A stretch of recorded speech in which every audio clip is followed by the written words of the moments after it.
Hello అండి, అందరికీ నమస్కారం. ఈరోజు మనం పరలోక ప్రయాణం అనే ఓ చక్కటి చందమామ కథను విందాం. ఇక కథలోకి వెళ్దాం. కోటయ్య లెక్కలేని పాపాలు చేసి కోటికి పడగెత్తాడు. అతనికి వృద్ధాప్యంలో పాప భీతి పట్టుకున్నది. తన అన్యాయాలకు బలి అయిన వాళ్ళు భూతాల్లాగా కళ్ళల్లో కనిపిస్తూ అతనికి మనశ్శాంతి లేకుండా చేయసాగారు. ఈ బాధపడలేక కోటయ్య సన్యాసం పుచ్చుకోవటానికి నిశ్చయించుకొని ఇంటిల్లపాదిని పిలిచి ఆ సంగతి చెప్పాడు. మీరు పోతే నాకు మాత్రం దేనికి సంసారం, నేను వస్తాను అన్నది కోటయ్య భార్య. చెట్టంత కొడుకు సాధువుల్లో కలుస్తుంటే చూస్తూ ఎలా ఉంటాను, నన్ను కూడా తీసుకుపోండి అన్నది ముసలి తల్లి. అంతా కట్టుకట్టుకుని ఒక్కసారి పోతే వల్లకాడు లాంటి ఇంట్లో నేనొక్కడనే ఉండగలనా, నేను మీతో బాటే అన్నాడు కొడుకు. తన మీద తన వాళ్లకు గల ప్రేమ చూసి కోటయ్య ఆనందపడిపోయి, అయితే ఒక పని చేద్దాం, నేను ఎక్కడికి పోకుండా ఊరి అవతల ఒక మఠం కట్టించి అందులో భజనలు చేసుకుంటూ బతుకుతాను, మీతో ఉన్నట్టు ఉంటుంది, ఎన్నాళ్ళుగానో ఉన్న నా కోరిక తీరుతుంది అన్నాడు. ఈ పద్ధతి ఇంట్లో అందరికీ నచ్చింది. వారం తిరిగేసరికి ఊరి పొలిమేరలో ఒక పర్ణశాలతో కూడిన ఆశ్రమం వెలిసింది. మంచి పాక నిపుణులైన వంటవాళ్లు అహోరాత్రులు భజనలు చేయటానికి కిరాయి మనుషులు ఏర్పాటు చేయబడ్డారు. ఖర్చు హెచ్చుగా ఉన్నందుకు కోటయ్య మొదట్లో బాధపడినా అదంతా తన కోసమే కదా అని మనసులో సరిపెట్టుకున్నాడు. ఆశ్రమం ఖ్యాతి ఊళ్ళోకి పాకింది.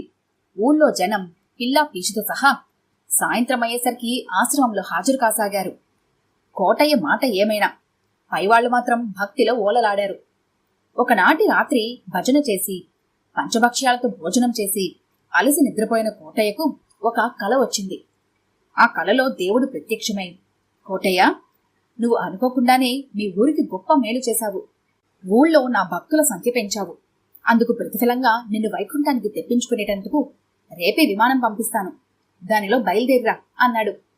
కోటయ్య ఆనందంతో ఉక్కిరి బిక్కిరి అయిపోతూ తన భార్యను పిలిచి సంగతి చెప్పి, ఇన్నేళ్లు నా పాపాల్లో భాగం పంచుకొని నాతో కాపురం చేశావు, నువ్వు కూడా నా వెంట వైకుంఠానికి రా అన్నాడు. వస్తాను గాని పిల్లవాణ్ణి విడిచి క్షణం ఉండలేను, వాణ్ణి కూడా తీసుకుపోదాం, పిలవండి అన్నది భార్య. కోటయ్య కొడుకును పిలిచి వైకుంఠానికి పదమన్నాడు. నాతో నా భార్య కూడా రావాలి అన్నాడు కొడుకు. ఇంతమంది వస్తుంటే మన ముసలి తల్లి మాత్రం ఎందుకు రాకూడదని కోటయ్య తల్లిని పిలిచాడు. ఒరే, రక్తం పంచుకు పుట్టిన నీ తమ్ముణ్ణి వదిలేసి వైకుంఠానికి పోవటానికి నీకు మనసొప్పినా కనిపెంచిన దాన్ని నా మనసు ఎట్లా ఒప్పుతుందిరా అని ముసల్ది చెప్పింది. విధి లేక కోటయ్య తమ్ముడి ఇంటికి వెళ్లి వాణ్ణి వైకుంఠానికి ఆహ్వానించాడు. గొలుసు కట్టలాగా తమ్ముడి వెంట అతడి ఇంటిల పాది ప్రయాణమయ్యారు. తెల్లవారుజామున ఆశ్రమంలో విమానం దిగింది. అందులో కోటయ్య వెంట అతని తల్లి, భార్య, కొడుకు, తమ్ముడు, అతని బలగము ఎక్కి కూర్చున్నారు. విమానం పైకి లేచింది.